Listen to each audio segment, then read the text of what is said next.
दरम्यान दुसरीकडे उद्धव ठाकरे यांनी राष्ट्रीय स्वयंसेवक संघाचे आभार मानलेले आहेत। विषय काढला त्यांना थडग्यात गाडलं असं वक्तव्य उद्धव ठाकरे यांनी केले। महिला पोलिसांवर हात उचलणाऱ्यांचे हात छाटा, कायद्याचा इंगा दाखवला पाहिजे अशी प्रतिक्रिया देखील उद्धव ठाकरे यांनी दिली। तर सत्ताधारी ढिगभर, विरोधक मुठभर, तरीही भारी पडलोय।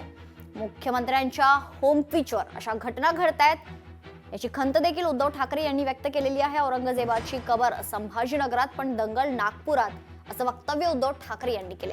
यासोबतच 30 तारखेनंतर आणखी काहीतरी होणार आहे असा गौप्यस्फोट देखील उद्धव ठाकरे यांनी केलाय। तर खोट्याचा नायटा कराल तर बुमरँग होईल।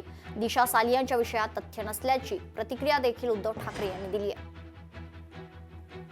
आज पहिल्या प्रथम मी RSS ला धन्यवाद देऊ इच्छितो,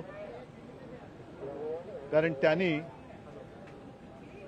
औरंगजेबाच्या थडग्याचा विषय ज्यांनी काढला होता त्यांनाच त्या थडग्यामध्ये गाडलं आणि म्हणून मी RSS ला मुद्दामून धन्यवाद देतोय।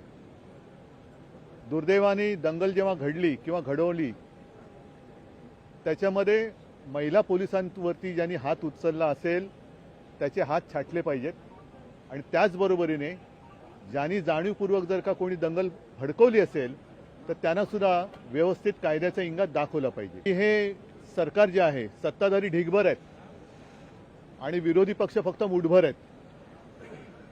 मुठभर असलेला विरोधी पक्ष ढिगभर असलेल्या सत्ताधाऱ्यांना भारी पडतोय की RSSचं मुख्यालय आहे जिथे आता 30 तारखेला मला वाटतं पंतप्रधान भेट देत आहेत। गडकरींचा गड आहे, माननीय मुख्यमंत्र्यांचा तर तो होम पिच आहे। अशा या होम पिचमध्ये किंवा होम पिचवर जातीय दंगल घडवली गेली, जातीय दंगल झाली। औरंगजेबाचा थडगा आहे छत्रपती संभाजीनगरमध्ये। महाराष्ट्रामध्ये कुठेही त्याचे तसे पडसाद न उमटले नाहीत, पण नागपूरमध्ये घडलं। एका बाजूला अधिवेशन सुरू असताना पंतप्रधानांची भेट तिकडे नियोजित असताना नागपूरमध्ये नेमकी दंगल कोणी घडवली हाही एक संशोधनाचा विषय आहे।